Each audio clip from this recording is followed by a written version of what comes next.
विक्रम बेताल की पहली कहानी। प्राचीन समय की बात है। उज्जैन के राजा विक्रमादित्य बहुत ही न्यायप्रिय और महान राजा थे। उनकी बहादुरी और ज्ञान के किस्से चारों ओर मशहूर थे।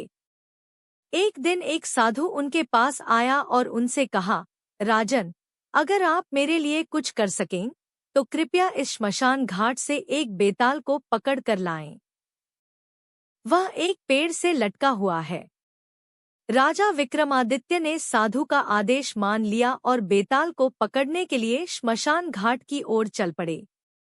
वहां पहुंचने पर उन्होंने देखा कि बेताल एक बड़े पेड़ से उल्टा लटका हुआ है। राजा ने बिना डरे बेताल को पकड़ लिया और उसे कंधे पर उठाकर साधु के पास ले जाने लगे। रास्ते में बेताल ने राजा से कहा, राजन, मैं आपको एक कहानी सुनाऊंगा।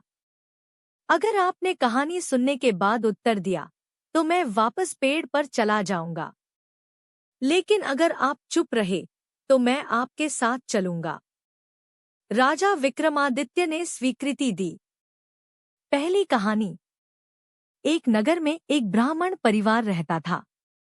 उस ब्राह्मण की एक सुंदर कन्या थी जिसका नाम पद्मावती था। जब वह विवाह योग्य हुई तो उसके पिता ने उसका विवाह एक योग्य ब्राह्मण युवक से कर दिया।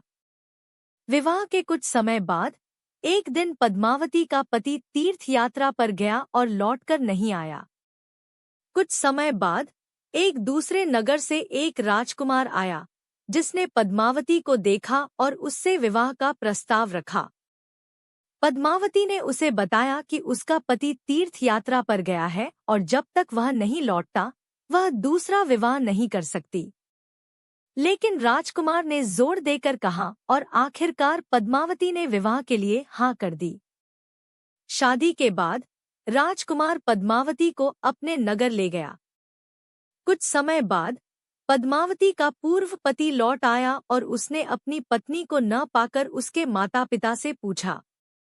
उन्होंने सारा हाल सुनाया। ब्राह्मण युवक राजकुमार के नगर गया और वहां उसने अपनी पत्नी को देखा। अब पद्मावती किसके साथ रहे, अपने पहले पति के साथ या नए राजकुमार के साथ?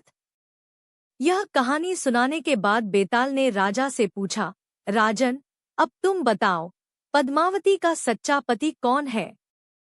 राजा विक्रमादित्य ने उत्तर दिया, पद्मावती का सच्चा पति वही है जिससे उसने पहले विवाह किया था। दूसरा विवाह तब किया जब उसे लगा कि उसका पति अब नहीं लौटेगा। यह उत्तर सुनते ही बेताल ने कहा, तुमने उत्तर दिया, इसलिए मैं फिर से पेड़ पर चला जाऊंगा। और बेताल राजा के कंधे से उड़कर वापस पेड़ पर जा लटका। इस प्रकार बेताल फिर से पेड़ पर चला गया और राजा विक्रमादित्य को उसे पुनः पकड़ने के लिए लौटना पड़ा। और इस तरह विक्रम और बेताल की कहानियों की श्रृंखला शुरू हुई।